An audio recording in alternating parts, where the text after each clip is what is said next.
took over residency program director. It's amazing that she has really elevated the residency program in Department of Radiology. And Dr. Payne focused ultrasound trial and participating as a clinical radiologist. Now involved in clinical trials and in planning and performing an ablation or enrolling a patient with breast cancer for this. So with that, a long introduction, but I like to call Dr. Cindy Matsen, and you hold a question at the end. Great, thank you.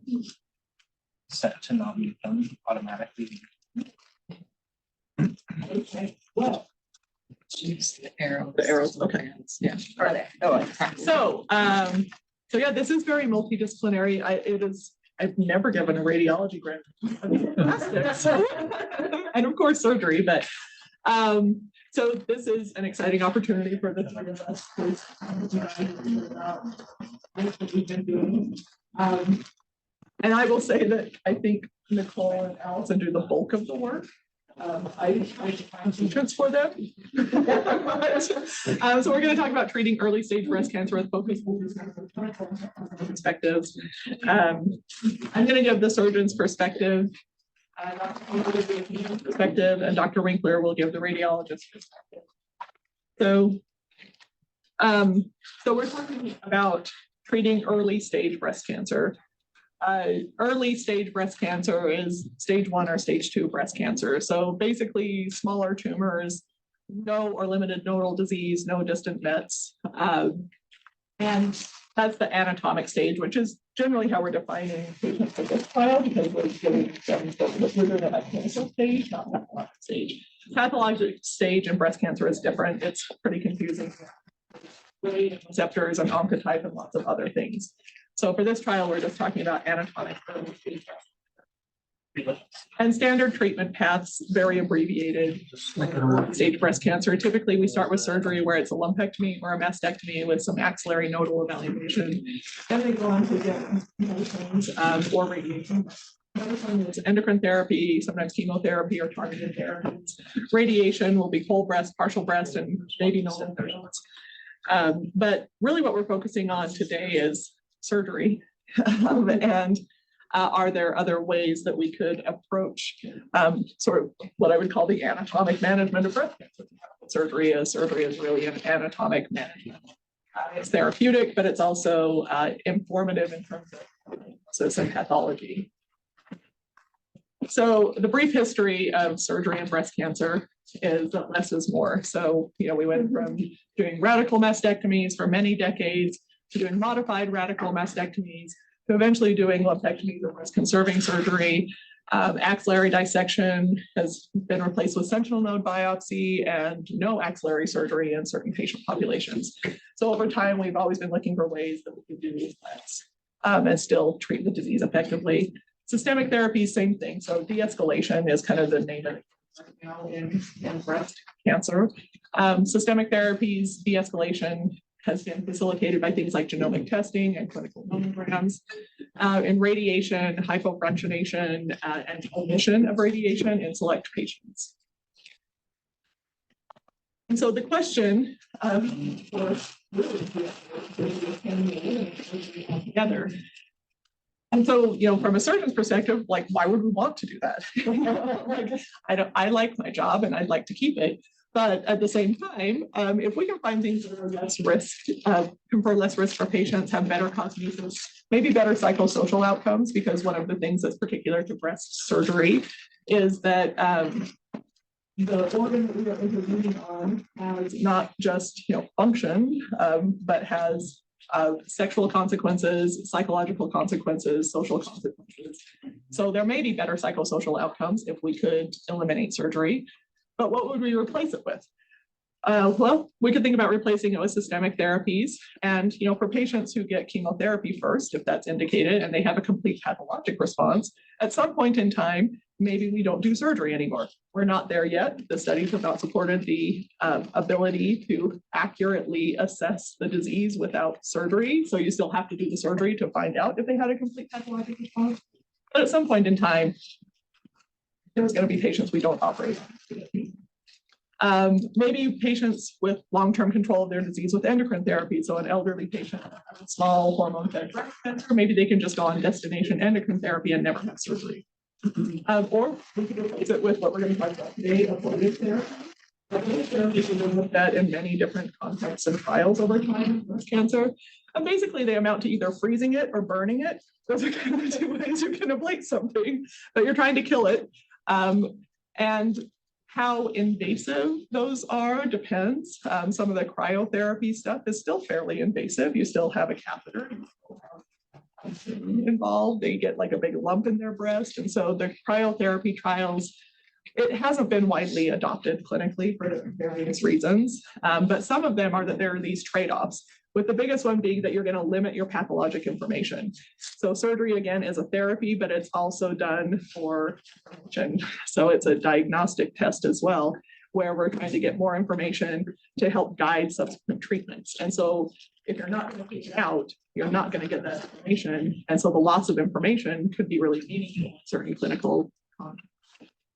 And then there's this question of increased risk of recurrence. If you're not taking it out, are you leaving disease behind? And is that meaningful? Is it going to become more cancer over time?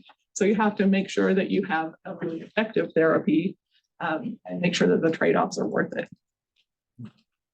So selection for things like ablation is everything. So the ideal patient, from my perspective, for an ablative therapy would be somebody who has low-risk disease, where it's unlikely that it's going to go on to become something really dangerous. It's going to be more of a local control issue, not so much one that you're going to be worried about distant mets.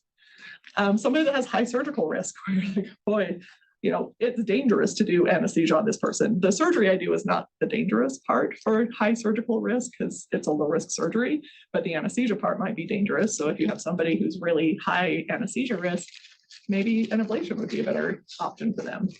And patients where there's a limited need for pathology information. So a context where we know enough about it now that no matter what we find at surgery, it's really not going to change what we're going to do. So we don't really need the pathology information.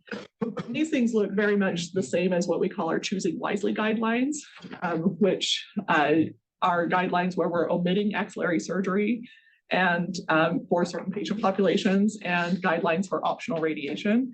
They tend to basically be older patients with low grade or slow growing tumors, grade 1 or grade 2, and hormone fed, ERPR positive, HER2 negative, less than 2 centimeters, and clinically no.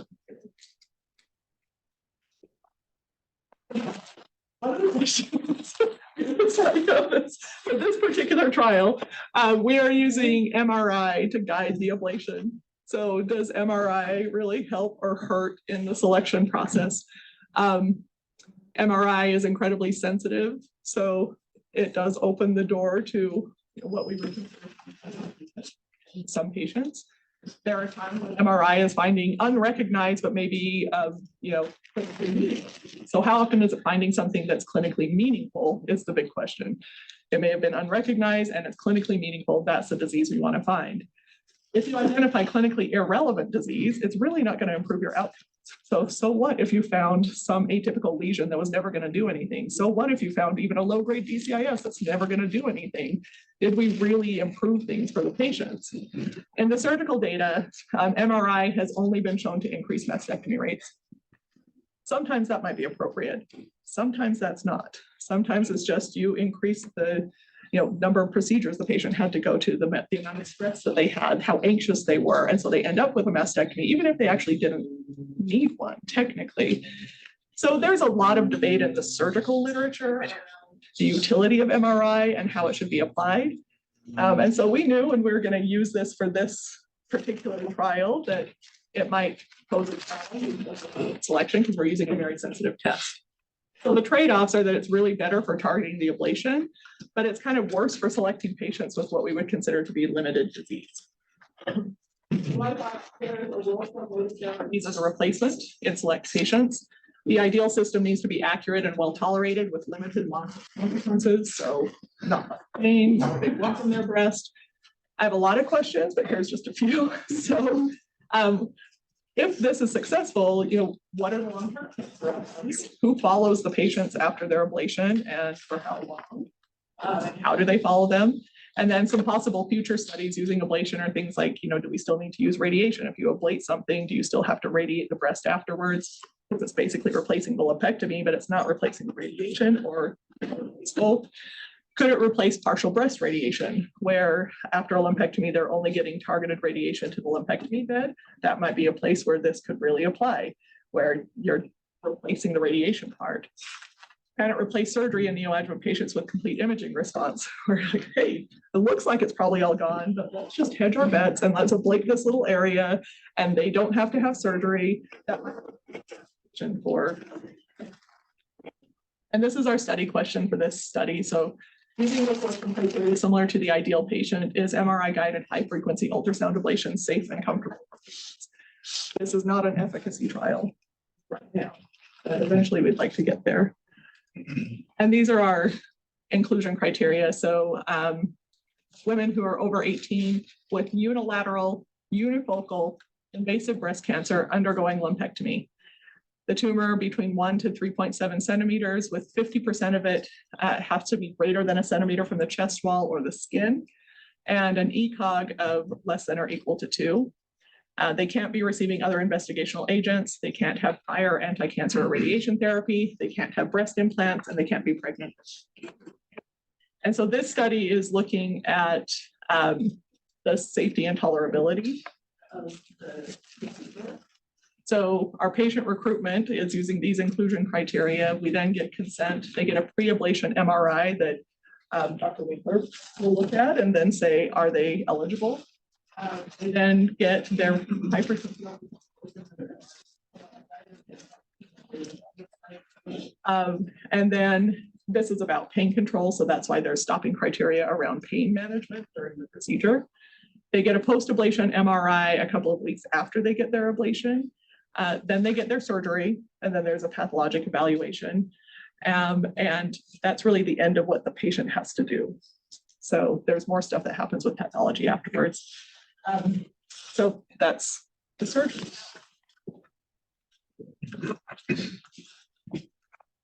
Thanks, Cindy. As an engineer, we like to hang out in our other building, all the physicists and the engineers, and we're a bunch of nerds and geeks, and we don't know how to use apostrophe S's, for example. I'm just noticing that. But it's really interesting listening to Cindy talk, because we have a tendency to really enjoy finding new methods to do things and new imaging techniques and new quantitative data. But in the end, we have to ask ourselves, is it going to matter when it comes down to the patient care? And I think we need to do a better job of trying to incorporate that in what we decide to go after. And this is kind of a perfect example of how sometimes we've done that well on this project and sometimes we haven't done it well on this project. I'll try to talk about that a little bit. I phrased my part of the presentation. I don't know if residents, do they get city training? Do they do? Yeah. So you know what it takes to do research and what the IRB requires. And I thought I'd touch a bit on what needs to happen when you invent a device and what the FDA is requiring us to do. I think a lot of us, especially generally in the School of Medicine, have a better idea on how to deal with drugs, but we've had to figure out how to do it with devices. So just for those who are not aware, so this is the device that we have invented and built at the University of Utah. And this version of the device is called the Muse MR-guided focused ultrasound system. And you can see various pictures of it here. So it's meant to go in an MRI. We operate it inside the MRI. And what it does is it uses high intensity ultrasound.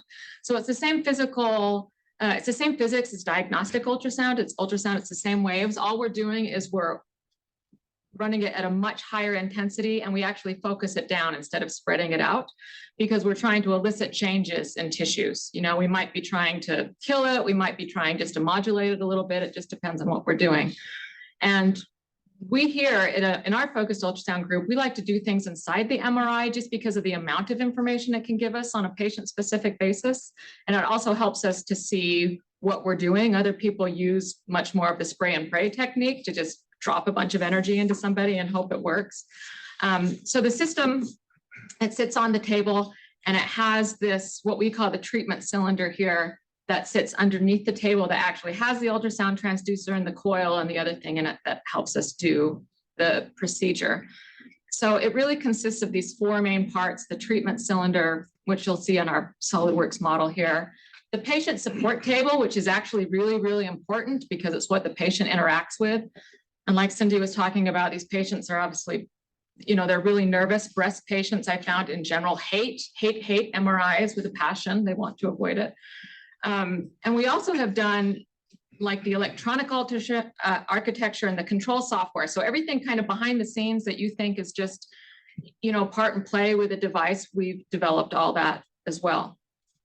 So if you remember from your city training, with devices, you can have a non-significant risk or a significant risk device. So we are classified as a significant risk device because we are doing treatment and because we're using high intensity ultrasound. We do have, we want to damage the tissue. That's our intent, but we have to do it safely. So because this is an investigational device, we're put under different structures. So we have to go through the FDA and get an investigational device exemption, an IDE, which is akin to an IND for drugs, if you're going to do that. And I have to get that approved before I can even go for IRB review. So that's just the cost of admission. And it was really kind of an eye-opener from an academic environment, what you have to do to get that. And it's very extensive with the device description, the extensive testing we had to do. I didn't realize the scrutiny, the clinical trial protocol itself that went under. The FDA really wanted to have control over that, to say what we could and couldn't do, and the manufacturing information, which I think they kind of let slide a little bit just because we're an academic institution. So I'm just now going to give some kind of examples of the different parts of the device and what we had to do for this. And throughout the whole presentation, I've kind of got pictures of some of the people that did: Rock Hadley, Emily Manalga, and Rob Merrill. So our device, it moves around a lot. I can manipulate it under the table. We have a lot of degrees of freedom. And because of that, they wanted to know exactly what they are, what the gauges were, how big the numbers were, how accurate we could be. They were really concerned about our ultrasound transducer, as they should be. So our transducer is the aperture of this is about 14 by 9 centimeters. So it's quite large for an ultrasound transducer, and it has 256 elements that can each emit about 4 watts. We usually do about 1 watt per channel. One of the main unique things we did is we actually integrated the MRI coil into our device to get better images. And that's quite uncommon in the focused ultrasound world, but they wanted to know everything. We needed to tell them the channels, where they were, what they were made of, what was the circuit structure for it. And so we had to document all of this, which is typically what we haven't done in a research environment before that. So the electronic architecture itself, it's funny because we get new students and you learn how to go into an MRI suite and you say, don't bring anything in. We wheel everything in. Like, sure, just put it over there. It's all MR conditional or MR compatible. But so we had to fully document our electronic cabinet that actually goes in the MR suite room right now. The control software, we also had to explain how it worked, how it interacts. Everything is done on engineering principles. So if you know anything about a failure mode effect analysis, we had to do that fully, but it's all has to do with the risk the patient is accepting, as well as the risk that the operators are accepting. And so all of our design, including the clinical trial protocol, had to be considerate of that. And we had to add things to reduce the risk.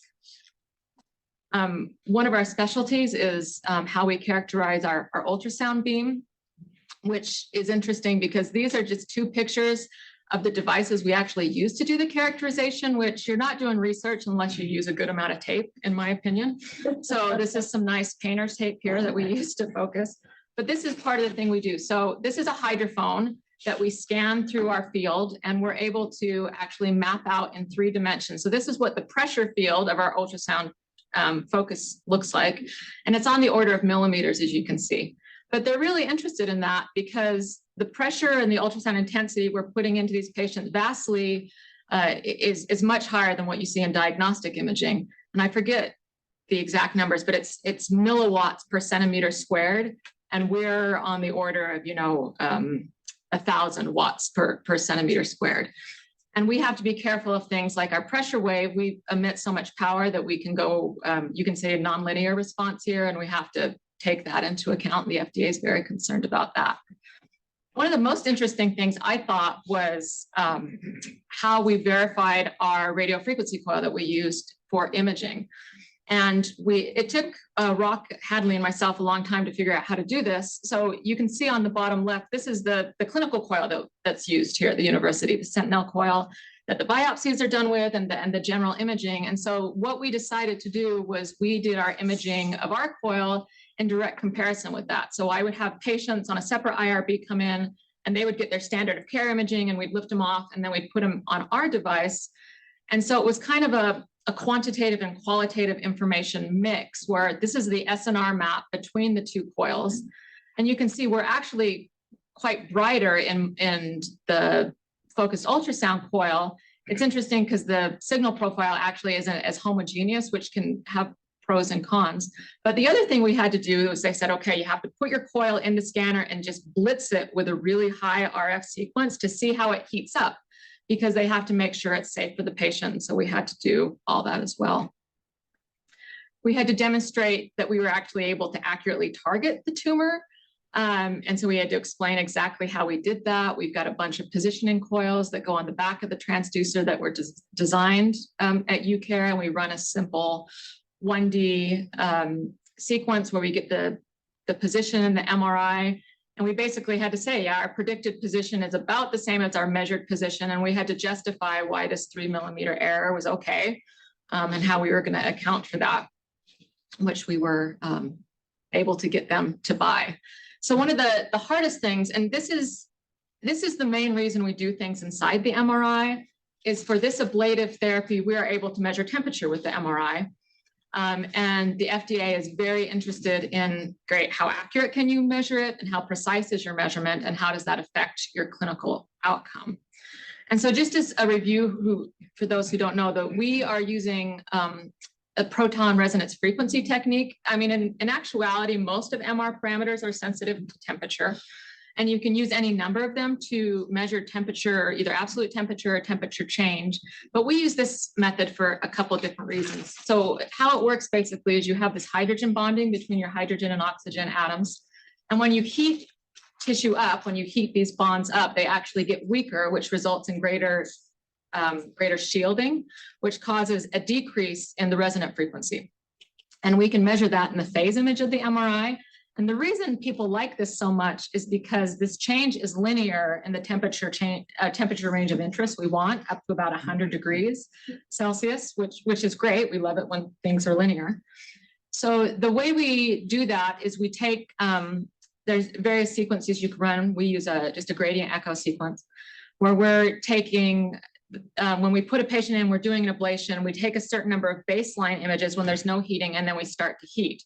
And we just do a basic subtraction of that, and using this linear relationship, we're able to calculate the temperature change. It's not absolute temperature, it's temperature change.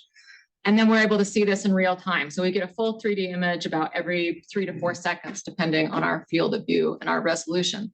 So we had to prove that this was accurate and precise, which is really hard because to really define accuracy, you actually have to stick probes into people, which our healthy volunteers weren't so keen on. We didn't do that. So what we do is we had a few volunteers come in. We got away with just 3. And we would just basically image them with our temperature sequence for a long time. And we weren't heating, but we're expecting no change in temperature. So we just gauged our accuracy and precision off of that. And the most interesting thing is based on the tissue composition, how dense was the breast, really the age of the patient comes in, how they breathe in the MRI comes in, but you can tell between these 2 volunteers looking at the second column. So the top is precision and accuracy maps in the glandular tissue. And the second patient here had much worse precision and accuracy than the first.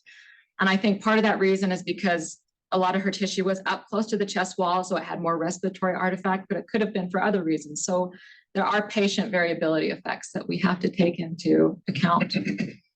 But in the end, to determine accuracy, we just did this in vitro. We have different in vitro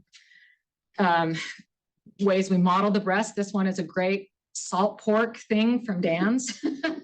I don't know who else uses salt pork, but for research, but or for cooking, but I use it for research. So we were basically able to show that with our correction technique, our accuracy is about 0.84 degrees C. And it was interesting in the interactions with the FDA because it wasn't as much as they were wanting a specific precision and accuracy of your measurement, but how you were going to take that into account for how you were making the clinical decisions. So even if I had a 10-degree bias, for example, it's almost like they were going to be okay with that as long as I could demonstrate it and how we were going to process that data. So this is just an example of how we use that. This is a patient we did several sonications with, and Nicole will talk more about this, but we're tracking it over time. We measure temperature in real time. We measure what we call thermal dose to also determine efficacy. So the way that the treatment workflow works, and we had to describe this to the FDA too. So this is screenshots of our software. So once the patient is on the trial and they come in for their treatment, this is one of the first images we get, typically a T1 image that we run our localizer sequence on, and we can overlay, you can see the transducer cone here. So we can figure out where we are. Nicole can decide where she wants to target. We're able to move the transducer around. And importantly, we need to verify that, and we have sequences that can do that. This is a MR acoustic radiation force imaging, which is similar to elastography that you do with diagnostic imaging. And we're actually able to measure the displacement in MRI. And this is great because it doesn't dump a lot of energy into the breast. The patient can't even feel it, and it's very fast, and we can confirm our targeting accuracy. The software also allows us to plan. So Nicole can get on and look in 3D, and she'll define, this is where I want the treatment volume to be. And then we can decide where we're going to put the ultrasound focus for our sonications. And then at that point, we just let it go, and we do these sonications sequentially. And we'll do one, and we'll watch the temperature rise.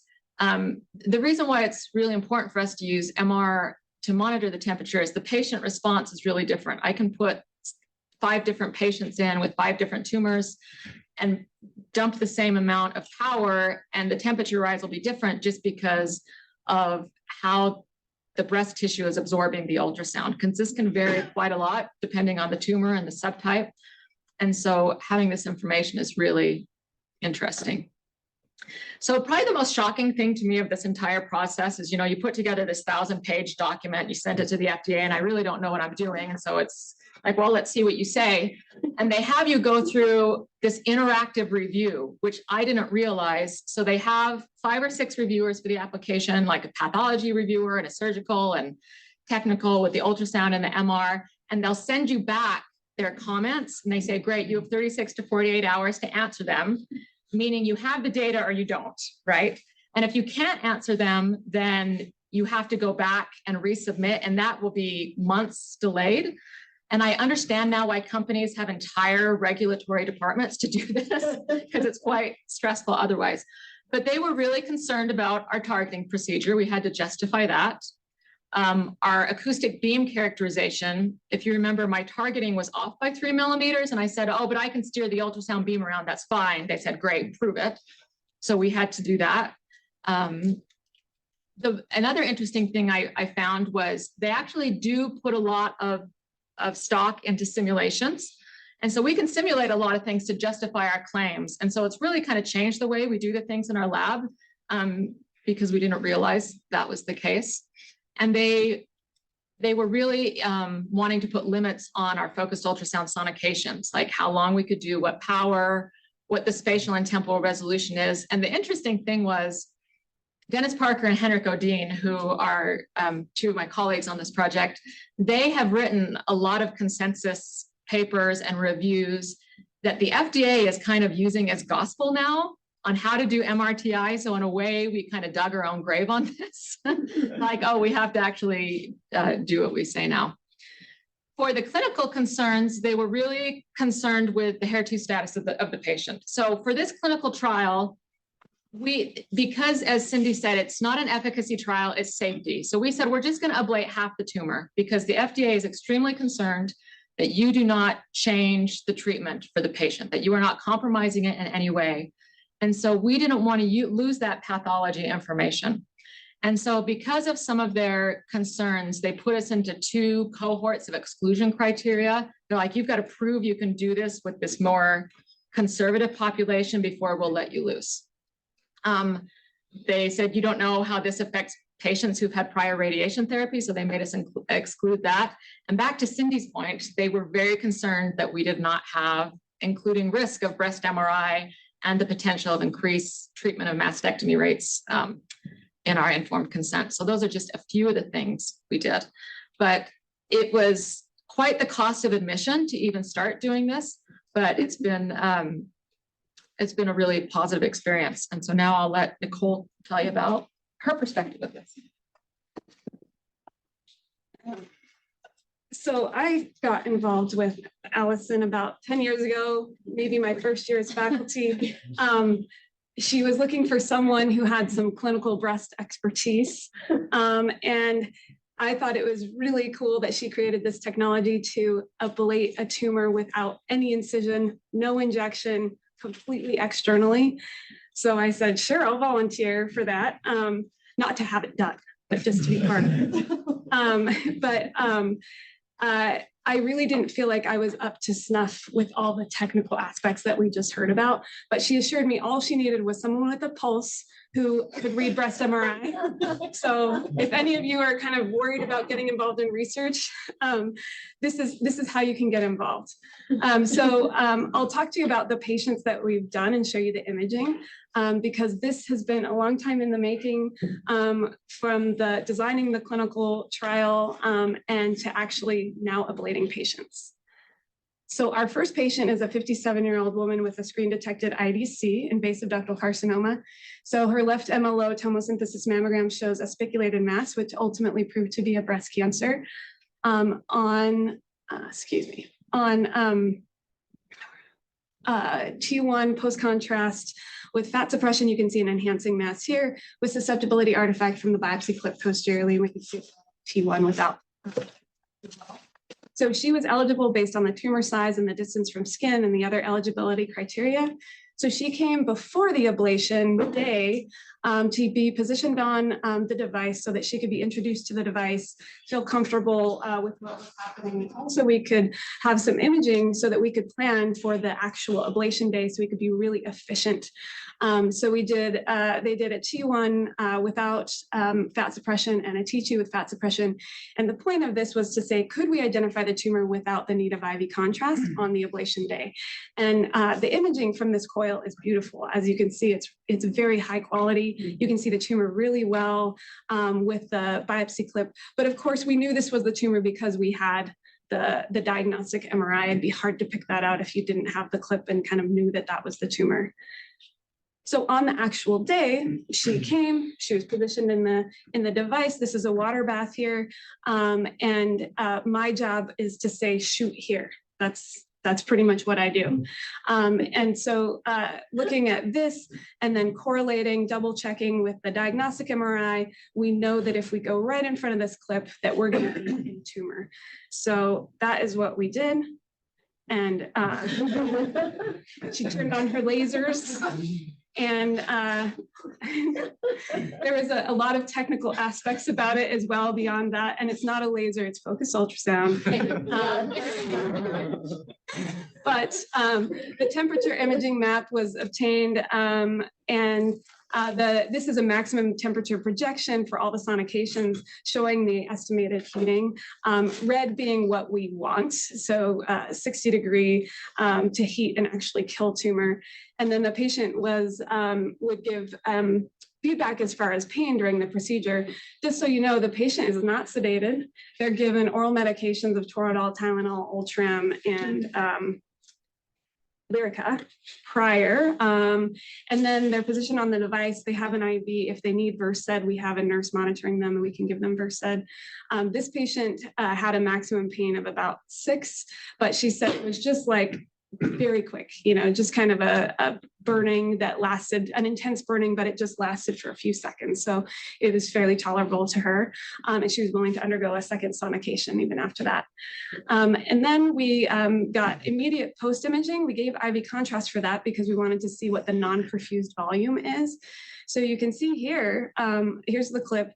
This is where we were shooting. And this is showing lack of enhancement there. So it looked like the ablation was at the area that we wanted to ablate, we were worried early on in the study before even treating patients that the biopsy clips might impact these ablations and maybe serve as like a lightning rod of extra heating around the clip. And we're still not sure exactly how they impact it. There is some testing that Allison will talk about later, but we did not intentionally try to ablate at the clip, but just in front of the clip. And it ablates an area of about a grain of rice, which is what we see here, also with our non-perfused imaging. And then 14 days later, when the patient returned, this is just zoomed up, you can see that there's still non-perfused tissue where we previously saw tumor enhancing.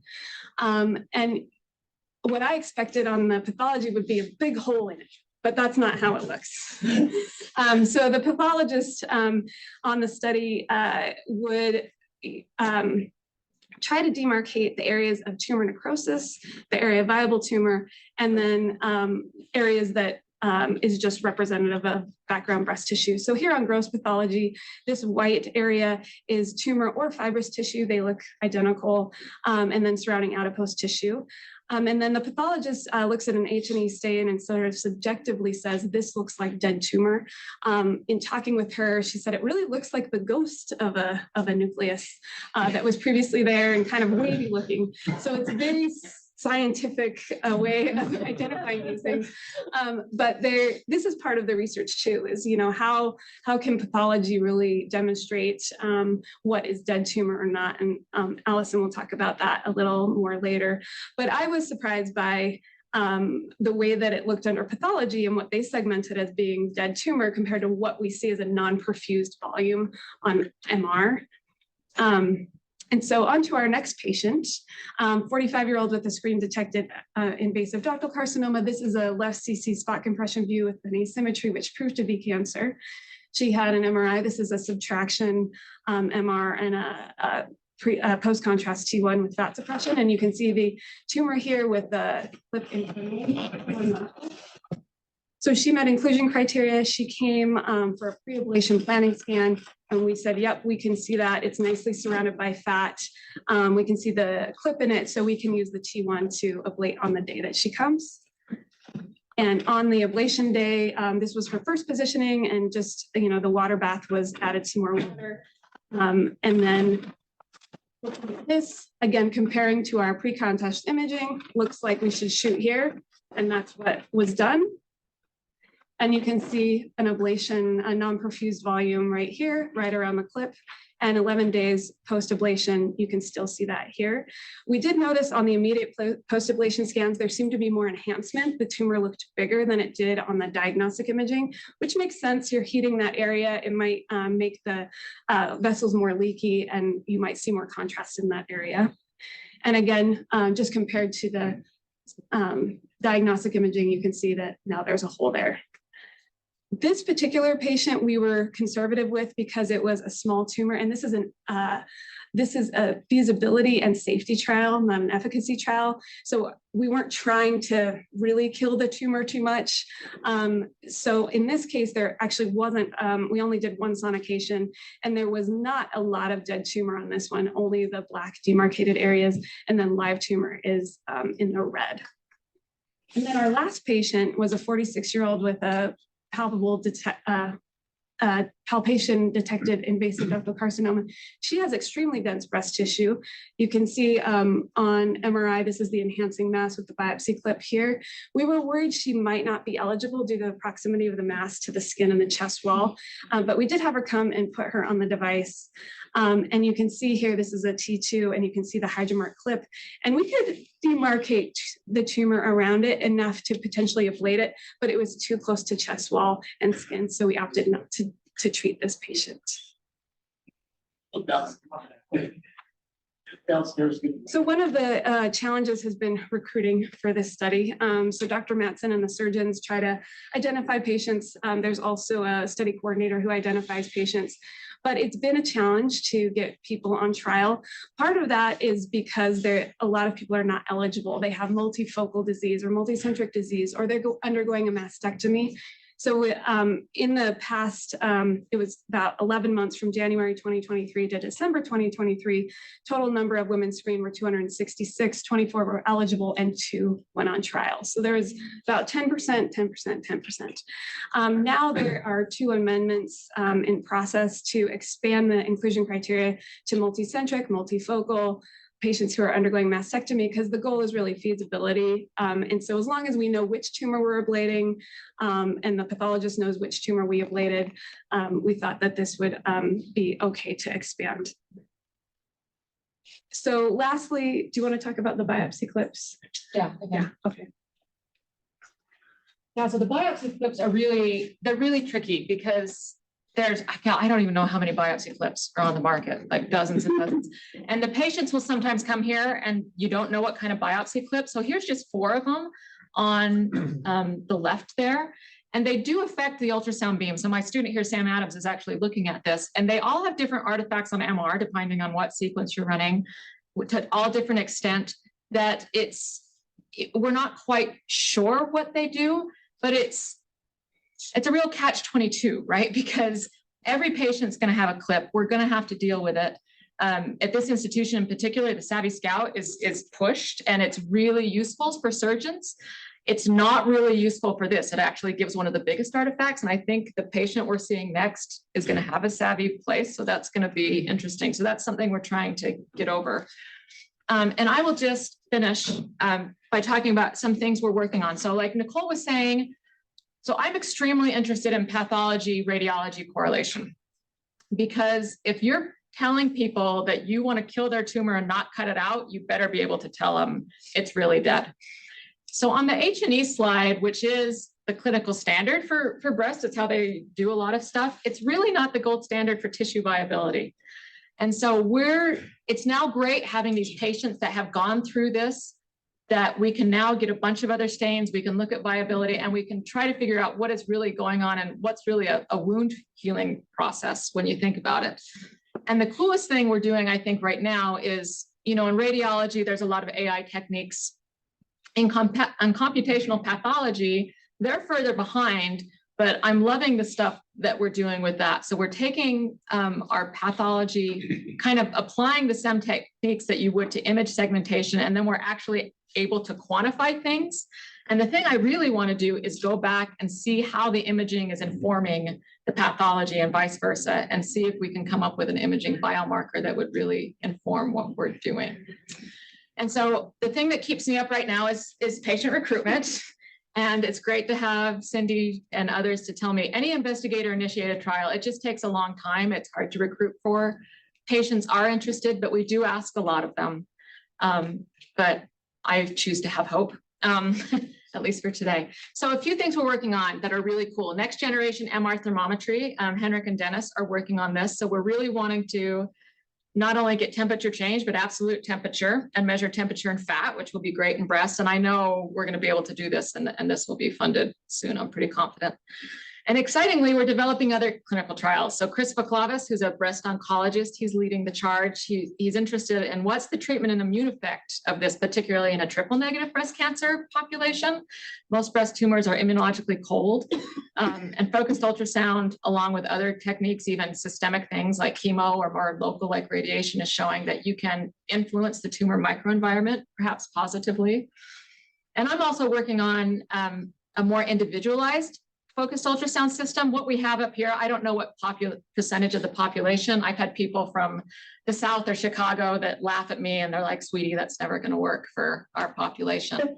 So with 3D printing the way it is, you really can create these systems that are individualized for the patient. So it's all really exciting, I think. And I just want to make sure I acknowledge everyone we've been working on this for 15 years, and it's been a huge effort. Technical and clinical. The entire Huntsman breast team is awesome. They really come together to try to recruit for any number of clinical trials they have going on. So thank you so much. It's been great. Really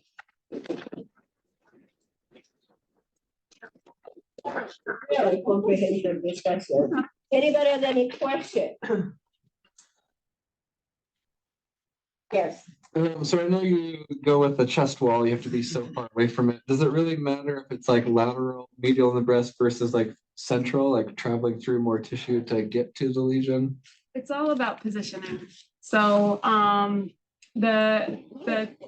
if you can get it down into the device, then you can hit anything, right? Because you can adjust your focus ultrasound. We can hit a lot of things. We try not to go through, so fat and other breast tissues, their speed of sound difference is like 15% different. And that's enough that it can aberrate the beam. It can kind of blur it out. So we try not to go through the entire breast, especially if it's a really heterogeneous breast. The chest wall and the skin is more, they don't want us burning the skin and they don't want us causing damage at the chest wall. Because even though we're focusing, your far or your near field can deposit enough energy there that you could potentially damage tissue you don't want to. So that's. Any other question? Yes, Chris. This is for Dr. Payne. With your device submission, was it all de novo stuff that you had to submit, or were there other things that were similar to other devices that made part of it easier? Okay, so full disclosure, I think I would have done better if I hired so I had a regulatory consultant. I think I would have done better if I had a regulatory consultant that was more privy to the focused ultrasound space. If I submitted something now, there are prostate devices that I could build off of. But in this case, we just went totally de novo. So I don't know. I honestly don't know if this would be a 510K or if it would be a PMA submission for full commercialization. And the FDA, they don't have guidance documents out for these kind of devices yet. And so it's kind of make it up as they go type of thing right now. So, yeah. We don't have any stock in this device. Maybe we want to. No, I don't think we do. Just sadness and despair. Any other questions? Breast tissue is basically fat and glandular tissue, right? So when you think about like a HIFU or neuro, skull base or brain, it's the vital, I mean, I don't know that the breast is not important, but the vital structures out there. So what's the damage if you overheat, for example? Is that like a pain or necrosis, or what are you worried about? Like how precisely the heat target has to I be, think that's a Cindy. that to kill the tumor. Right? Because ultimately, just like a coagulate necrosis, like a boiled egg, sort of like not overheating and steaming, but you have the heat energy to cook the cancer. Required to cook the cancer is, but you're right, that in the breast, the reason why the breast is a really good target is first off, it's external, right? So you don't get to it. Right. And yeah, you're not going to have the same kind, there's not as much risk as if you're doing something like that. I would say for ablation, I think about the Princess Bride era. You have mostly dead and all dead and So it's for ablation, it shouldn't matter, right? You could heat it as much as you want. It would just be amount of margins. And then it goes back to Cindy's question of like, is there a lump in the breast? How long does it stay? Would that bother the patient? If you're going for more of an immune effect, then I think it's really going to matter, because then you're going to be more concerned with how you're dealing with the vasculature and how much flow there. So if it's still questions, So the target, the goal is, it's not well, it's safety, but for right now, we cannot ablate the whole tumor. You cannot. We cannot. So we do care right now. Ultimately, if we were to ablate the whole tumor, then it's great. Do that in whatever margin Cindy would want, right? But that's why Nicole's been so conservative and how many sonications she does, because we can't lose that information. I don't know what the FDA does, if they come and yell at you, or I don't want to find out. So, So you're going to leave some tumor behind. we have to, in case there's additional testing information that needs to be had from the sample when they cut it out, so that they need to have that information still. And the goal is 34 patients. Yeah. And then it could go to the next one, right? And then it will go to an efficacy trial I see. for a certain population. But yeah, the big concern from the oncology perspective is loss of information. Right. We get so much, we rely so much on pathology information and right. genomic testing and Right. like, and there is some data to say like you can do genomic testing on the biopsy alone and that's fairly accurate. But we still rely so much on pathologic information for making adjuvant treatment decisions that the loss of information is actually the biggest issue. So in terms of how this eventually gets applied, it really does probably have to be in patients that have low risk disease that we don't need much information from. And you didn't talk about your France trial and all that. But they were doing in France, DCIS. in France, we ran a trial where we were able to ablate DCIS. The FDA would never allow that. They would not allow that here.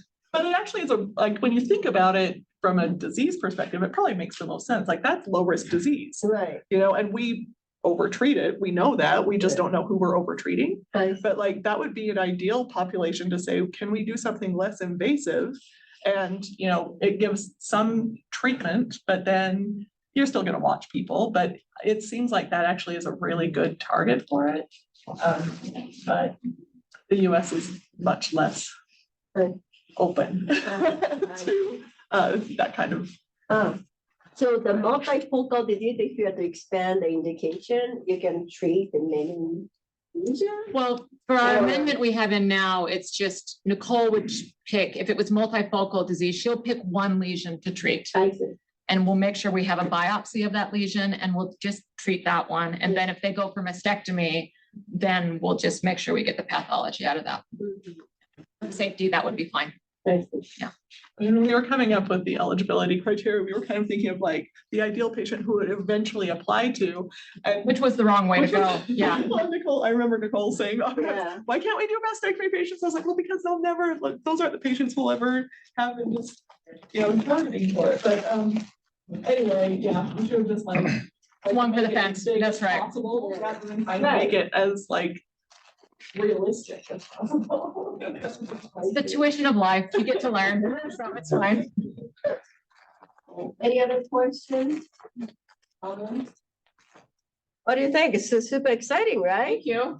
I mean, you know, the engineering to invention, ID filing, the FDA hearing, and all of that. And, you know, this is happening in the radiology and it's collaboration with the critical department. So you may not really expose a lot to radiology research, but they are happening behind the scenes that you just don't see in the day they are just reading, scanning, signing reports, right? But that's not what we do. So that's not the only things we do. But I think, you know, just think about it. What is something that you may be a part of this and it's very exciting to make a changes. You know, the changes are happening, takes a long time. So, you know, just like recruiting a 2 patient took a long time, but effort will make much more worth it once you have a. And Nicole's of more worth than just a, she reminds us of how they interact with the scanner and the workflow. And yeah, it just helps us realize where we fit in the clinical. Yeah. So it's just super exciting. And we're gonna have a focus ultrasound on spine team. Luc Dachar is working on some of the animal model, the translational model. So they'll be presenting in sometime next spring or I don't know, summer maybe. But we're gonna have a tag team for physicists and also radiologists. So stay tuned. So thank you so much, all the 3 speakers.